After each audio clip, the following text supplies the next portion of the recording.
porque aparte de ser extenso es muy importante. Ya. El siguiente tema a observar son las enfermedades osteomusculares, osteoarticulares. Bueno, en circunstancias hacen su aparición estas enfermedades osteomusculares y osteoarticulares, tenemos un conglomerado bastante grande. Al inicio de esta asignatura, estamos analizando nosotros las estadísticas de aquellas enfermedades más frecuentes y nos encontramos que las enfermedades más frecuentes, las que hacen constantemente su aparición, son las enfermedades osteomusculares. Cuando hablamos de osteomusculares, estamos hablando de qué, Natalie?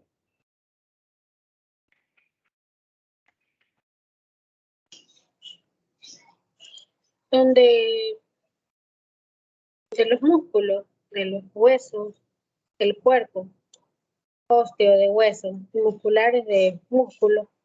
¿Me podría citar algunos factores a los cuales hacen su aparición estas enfermedades?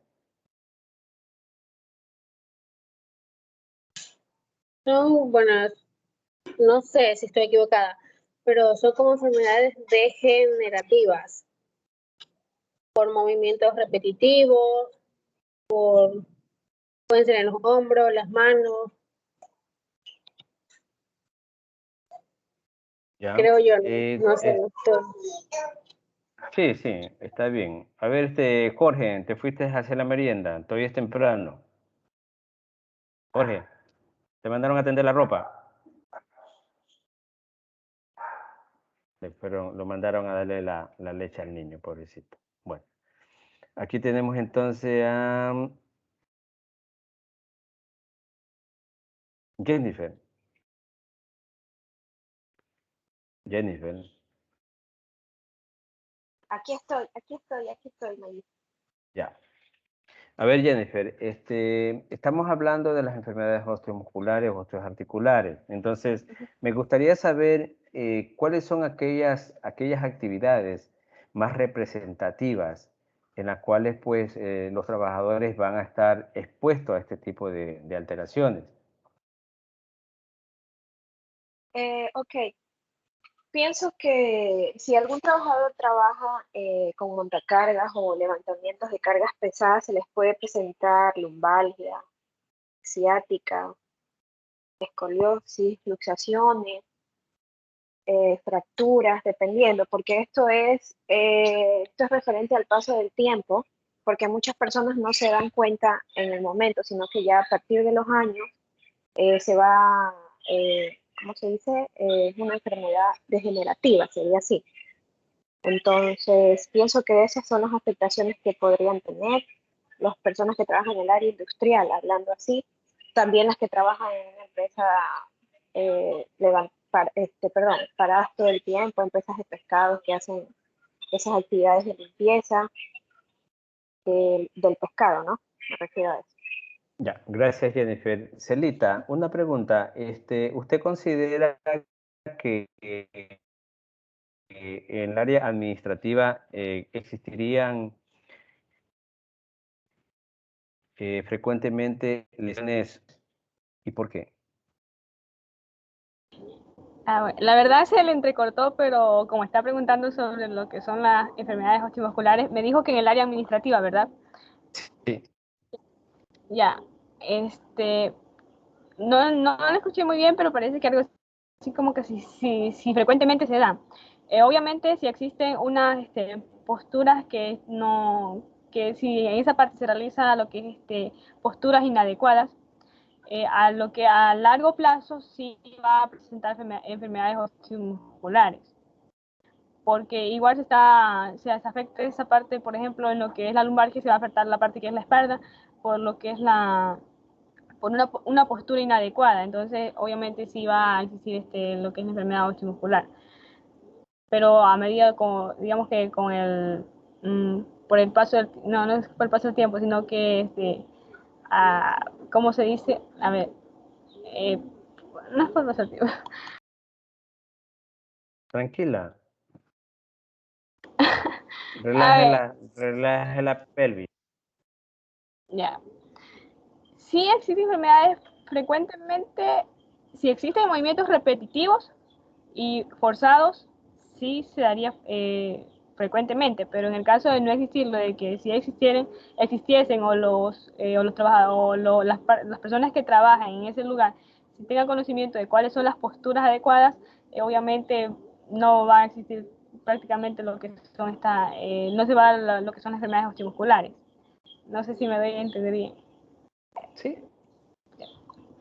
Y eso que le dicen enredo.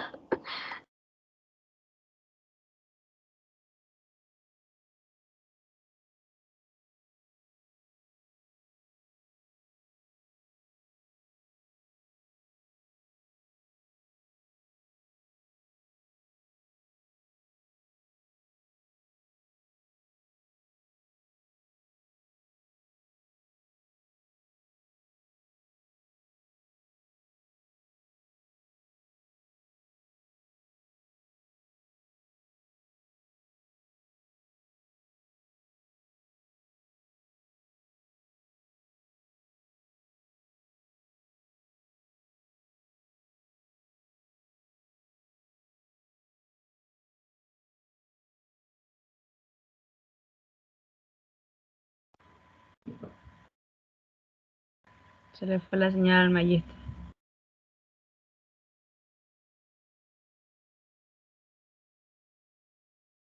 Celita casi el internet. Se fue el Magister.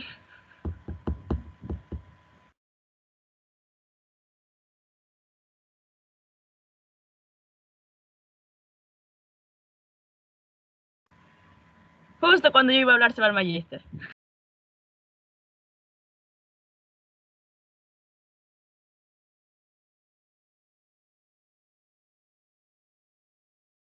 Ya chicos, disculpen porque me fue la luz por acá y hoy regresado. Bueno, me salí del aire. No solo a ustedes les pasa esto, a mí también. Bueno, aquí estoy. Ya. Entonces hablábamos, Celita, de que cuántos pollos iba a poner ahorita para el cumpleaños de Nuri.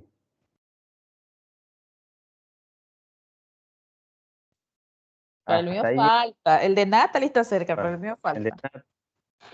ya, güey.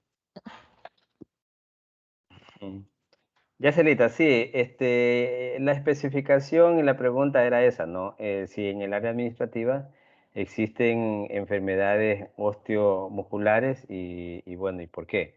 Ya, muy clara la respuesta en cuanto al factor más predominante, los factores ergonómicos, a las cuales pues hasta nosotros estamos expuestos a eso, ¿no? En un momento dado, cualquiera de nosotros estamos en mala postura recibiendo nuestras clases y eso nos hace también que seamos vulnerables a tener este tipo de afectaciones.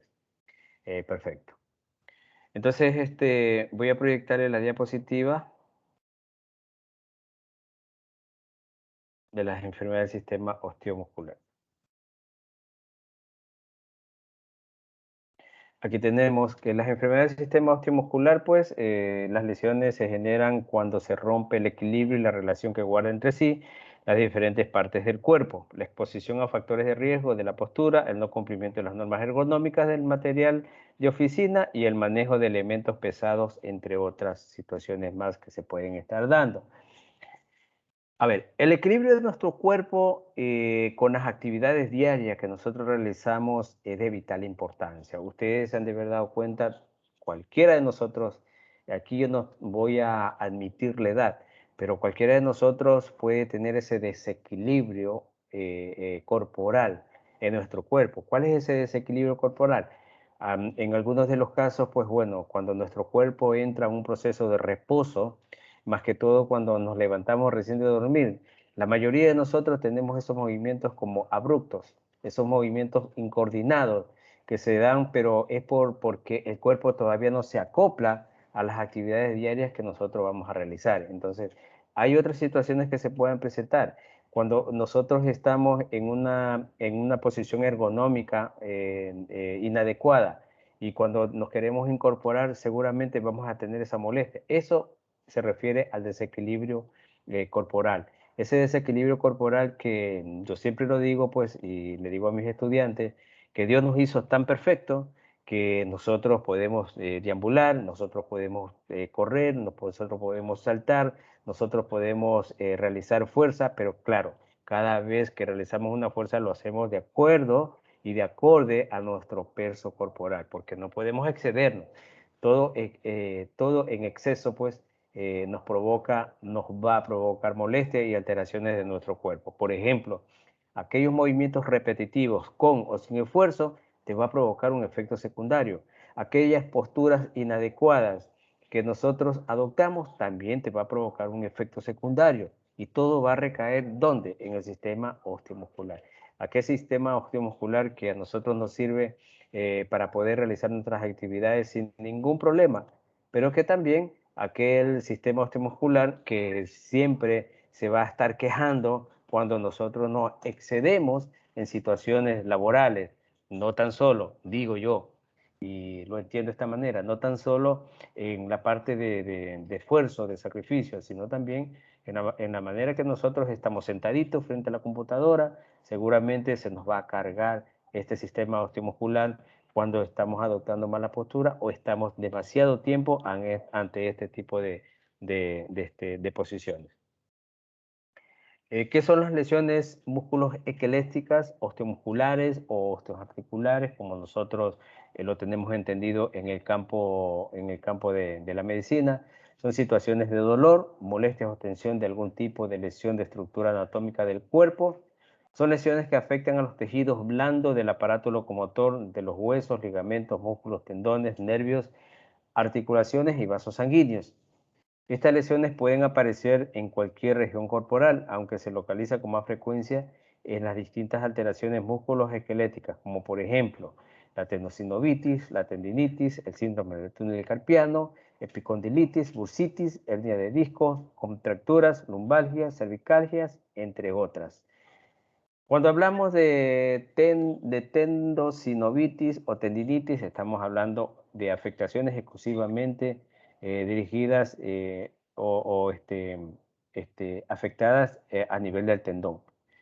El tendón, ¿cuál es el tendón? ¿Dónde está localizado el tendón? Ustedes deben de saber que el tendón todos los tendones están localizados a nivel de las articulaciones. En todas las articulaciones que nosotros tenemos los tendones. Esos tendones se van a ver previstos de alguna lesión debido a los movimientos repetitivos, por ejemplo, por decirle. ¿Cuáles son la mayoría de los movimientos repetitivos que realizamos nosotros las personas? Eso va a depender de acuerdo a la actividad. Aquellas personas que están en el campo de la administración, en las computadoras, siempre tienden a utilizar más las manos, ¿no es cierto? La muñeca. Entonces, esos movimientos repetitivos a ese nivel van a provocar alteraciones a nivel de los tendones. Podemos tener esas tendinitis famosas que se dan también en los deportistas. Los deportistas que realizan sus actividades, por ejemplo, los basquetbolistas, los tenistas, los futbolistas, van a tener esos tipos de alteraciones a nivel de los tendones porque ellos utilizan con mayor frecuencia sus articulaciones. Tenemos una de las lesiones que más común nosotros les hemos escuchado, como es el síndrome del túnel carpiano, donde yo les he explicado, pues se da por una afectación a nivel del paquete vasculonervioso que pasa por ese túnel, donde es muy estrecho, que está formado por los huesos del metacarpo y el hueso ganchoso de la muñeca. Entonces, ese túnel pasan músculos, vasos y nervios y de la manera más fluida, más relajada, ellos pasan en actividad. Nosotros todos los movimientos que realizamos de muñeca, sí, están aquí más o menos, está la región del túnel carpiano, no sé si ustedes alcanzan a ver la parte entre la articulación de la muñeca, entre la cara anterior de la palma de la mano, aquí nosotros tenemos ese túnel que prácticamente está pasando los nervios y vasos que van a irradiar a lo que es la parte de la mano, parte palmar. Entonces, cuando hay una afectación de ese túnel carpiano por este movimiento de muñeca que nosotros realizamos normalmente, este túnel se inflama y provoca ese dolor irradiado. Tratamientos, hay muchos tratamientos, pero el tratamiento más idóneo es el reposo. En el caso de que ya no haga efecto ese tratamiento de reposo y medicamentos, pues bueno, la cirugía es inevitable. Tenemos también la bursitis, aquella bursitis en las articulaciones. También nosotros tenemos las bolsas sinoviales, esas bolsas sinoviales que están llenas de líquido que nos permiten nosotros realizar estos movimientos normales de todo nuestro cuerpo. Entonces, esas bolsas sinoviales se van a ver previstas también de procesos inflamatorios cuando se la recarga mucho. Cuando se hace un trabajo sacrificado, estos se inflaman y automáticamente comienzan a desencadenar en dolor. Estas apariciones articulares se van a irradiar. Por ejemplo, las lesiones de tendones y las lesiones de la inflamación de la bolsa sinovial se irradian al sistema muscular. Sí, porque el músculo es el que acciona, ¿no es cierto? Nosotros, algún movimiento que hacemos, hasta un movimiento de brazos, el músculo entra en un estado de contracción. Esa contracción muscular que se debe a esa información que nosotros emitimos en el sistema nervioso central. Por ejemplo, si a mí no me funcionara el sistema nervioso central, que es a nivel del cerebro, ténganlo por seguro que yo no estuviera hablando, yo no estuviera realizando estos movimientos que estoy realizando. Todo se da por esa información que tenemos nosotros que emitir desde el cerebro para nuestro cuerpo. Entonces, cada movimiento que yo realizo es un movimiento coordinado por la información que llega al cerebro de parte de mi voluntad, de esa voluntad que yo tengo por decirle, en este momento me voy a levantar a abrir la puerta de mi casa. Me levanto, pero la información que llega a mi cerebro es que alguien está de pronto tocando la puerta, tocando el timbre y tengo que ir a abrir la puerta. O algún llamado que yo le haga a cualquiera de ustedes, a ver, le digo, Celita, no sea malita, Celita, no sea malita, salió. Tráigame un vasito con agua. Usted va, se levanta y va a ver. Es una información receptiva de un agente externo, una información externa, esa es una información eferente que se llama, porque es externa, llegó a mi cerebro y lo que hace Celita es, al llamado que yo le hice, pues bueno, hacer la voluntad de ella, sí, de enviarme el vaso con agua. Entonces son situaciones que se dan y que son afectadas también, generalizadas a nuestro sistema corporal. Tenemos las lumbalgias, también tenemos las cervicalgias. ¿Por qué no se nombra también a las dorsalgias? Porque, bueno, cuando hablamos de este tipo de lesiones, que son las lesiones más frecuentes que aparecen dentro de la parte laboral. Sabemos que la cervical y la parte lumbar son las zonas de la columna que más tienen su movimiento, ¿no? Si, por ejemplo, yo quiero... alguien me está llamando en este momento, yo estoy aquí concentrado, enfocado, mirando la pantalla del monitor de mi computadora. Si alguien me llama al lado izquierdo, al lado derecho, yo lo que hago es hacer un giro, ¿no es cierto? Eso es un movimiento cervical. Si yo me levanto o quiero agarrar algún objeto que esté a mi derecha o a mi izquierda, hago este movimiento y estoy haciendo un giro en base al centro de mi columna, que es la región lumbar. Entonces son acciones, situaciones que se dan y que son las zonas de la región de la columna que tienen más movimiento y que son las más propensas por tener este movimiento continuo, son las más propensas a lesionarse. Por eso siempre vamos a hablar de lumbalgia o cervicalgia, porque se está refiriendo a un dolor.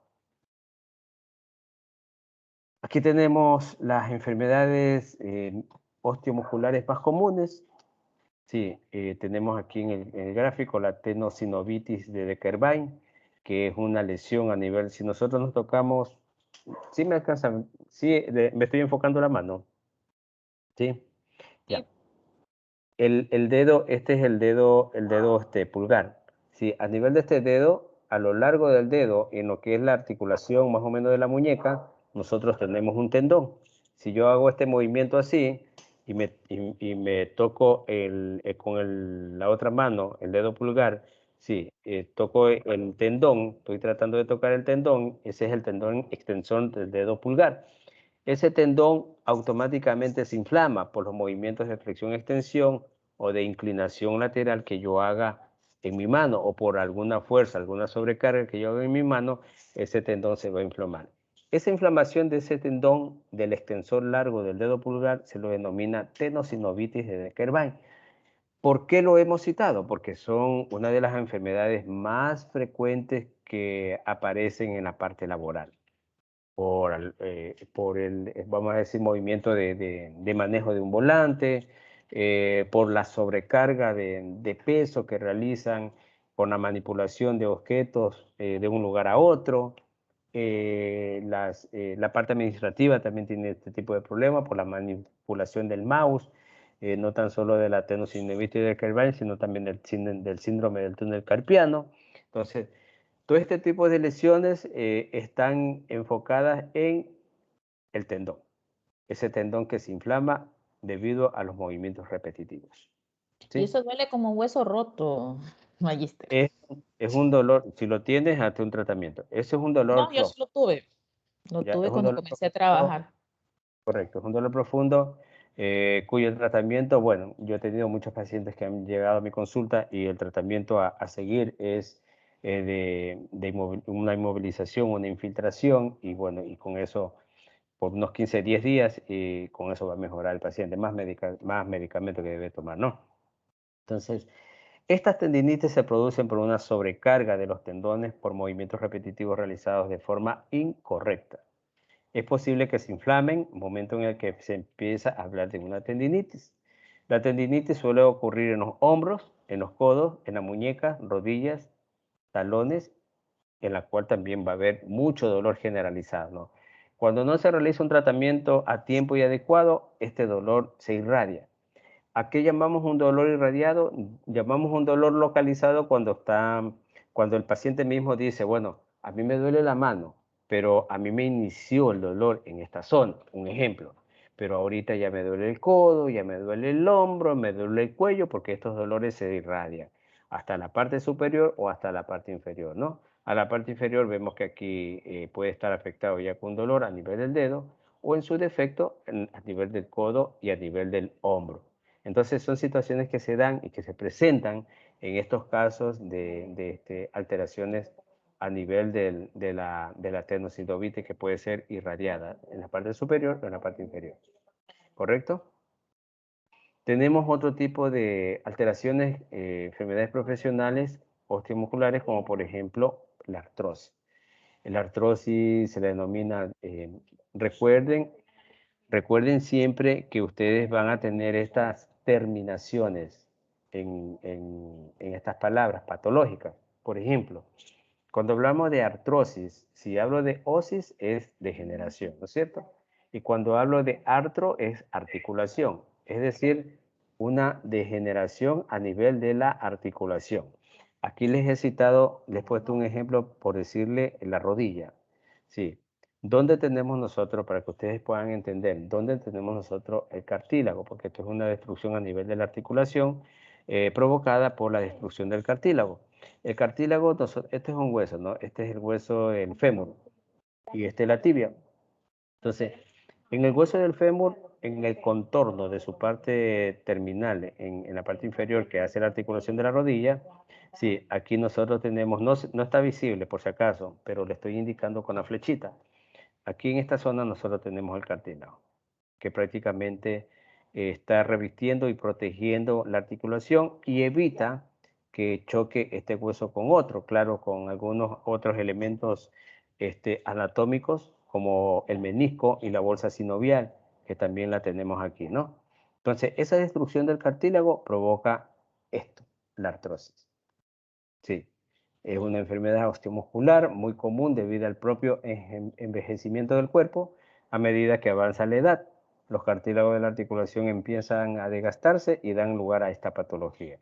La mejor prevención es evitar el sobrepeso y realizar actividad física moderada. Ahora, esta destrucción del cartílago se presenta más ya en personas adultas mayores. Ustedes se han visto de pronto sus padres o sus abuelitos que ya están teniendo un decrecimiento en cuanto a su altura. Eso se debe a la destrucción, a la degeneración del cartílago. Nosotros en todo el estuche estructural articular tenemos los cartílagos cuando y si ustedes pueden hacer una observación bien clara al ejemplo que yo les voy a dar, por decirle, ustedes les pueden preguntar, hacer la pregunta a sus abuelitos, decirle, bueno, abuelito, y usted año a año se va viendo que va bajando de estatura, pero esa pérdida de estatura se da porque los cartílagos están destruyéndose y automáticamente se van disminuyendo, se disminuye el espacio. Miren, por ejemplo, aquí en este ejemplo, aquí vemos la articulación de la rodilla, aquí está ya destruido el cartílago y automáticamente se degenera, ¿no? Pierde espacio. Esto prácticamente se disminuye la longitud de todo lo que es la parte del miembro y también la estatura de la persona. Para que ustedes tengan una idea, a partir de los 30 años nosotros comenzamos a tener destrucción a nivel de los cartílagos en forma general. Hay unos que los conservan más que otros, ¿no? Pero eso ya se debe a diferentes factores, como por ejemplo el ejercicio, la vida alimenticia que llevamos nosotros, esos son factores incidentes a que puedan permanecer todavía con este tipo de artrosis que no le avance mucho. Tenemos la lumbalgia, que es una de las patologías más características, conocidas normalmente en el ámbito médico como tal. Podemos tener una lumbosaltalgia que ya va a ser la combinación de la lumbar con el nervio ciático y que son dolores muy frecuentes e intensos a nivel de la región lumbar. Esto sí, la mayoría si ustedes hacen una estadística de las enfermedades más comunes que tiene todo trabajador, van a tener la lumbalgia. Les voy a citar algunas, por decirle. Aquella persona de la parte administrativa que está demasiado tiempo sentada, seguramente se ha de levantar o ha de tener algún problema lumbar. Si ustedes le hacen una encuesta, seguramente le van a decir que sí. Esporádicamente van a tener algún dolor o han tenido algún dolor lumbar. Los choferes que trabajan en empresas también van a tener ese problema lumbar. Aquellas personas que trabajan con sobrecarga también van a tener dolor lumbar. Entonces, el dolor lumbar no es solamente provocado por el esfuerzo, sí, es también provocado por aquellas malas posturas que se dan. Entonces hay que tener mucho cuidado cuando se aplica una postura inadecuada, ¿no? Tratar de, más que todo, en aquellos ámbitos, incluso en nuestra casa, que tenemos esa oportunidad de estar bien sentado o mal sentado y nosotros tenemos que tratar de corregir. Corrijan porque eso a la larga les provoca afectación. Chicos, entonces, ¿ustedes tienen clase ahorita? Dígame, Yeti.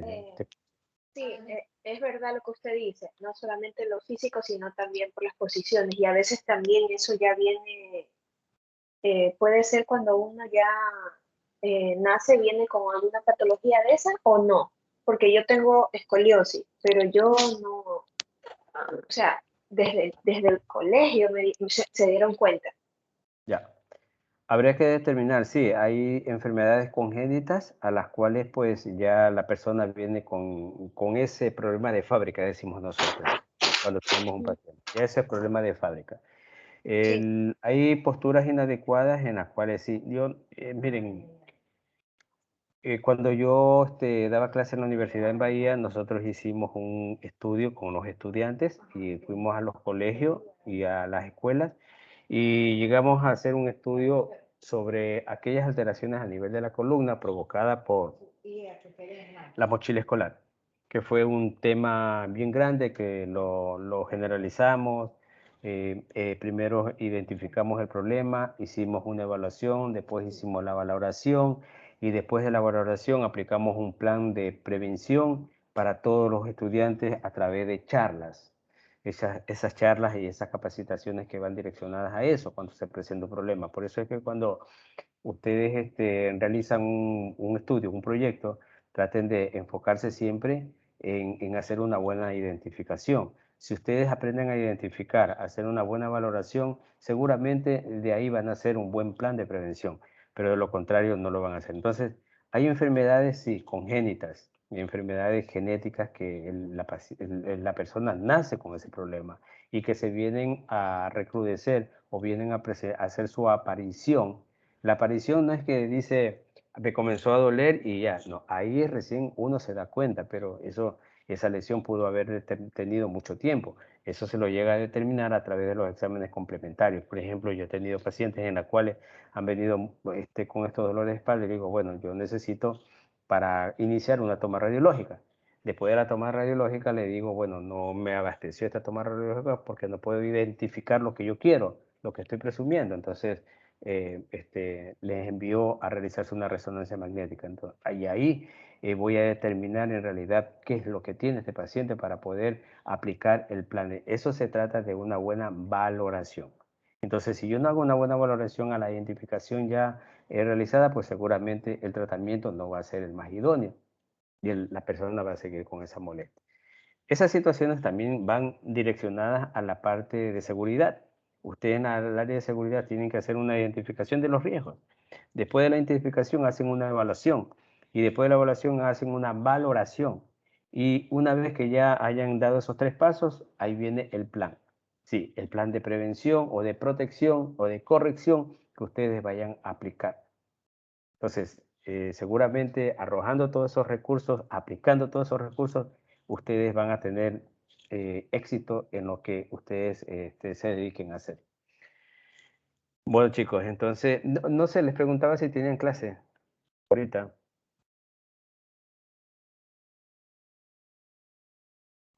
Clases no, pero No, tenemos hay que una... hacer la merienda.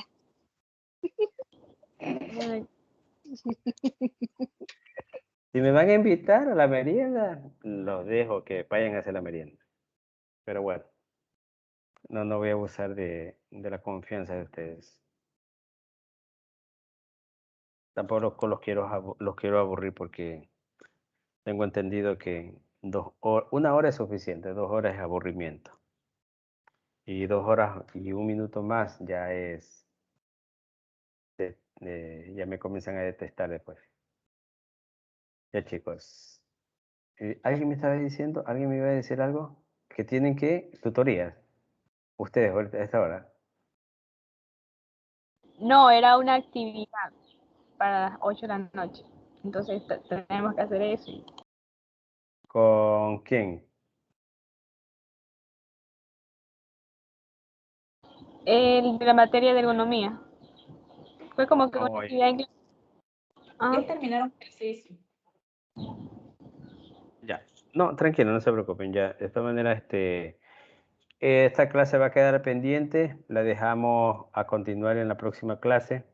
No les voy a programar esta clase porque ya está programada, pero sí la vamos a concluir en la siguiente, ¿ya? Bueno, voy a dejar grabado aquí. Y lamentablemente se me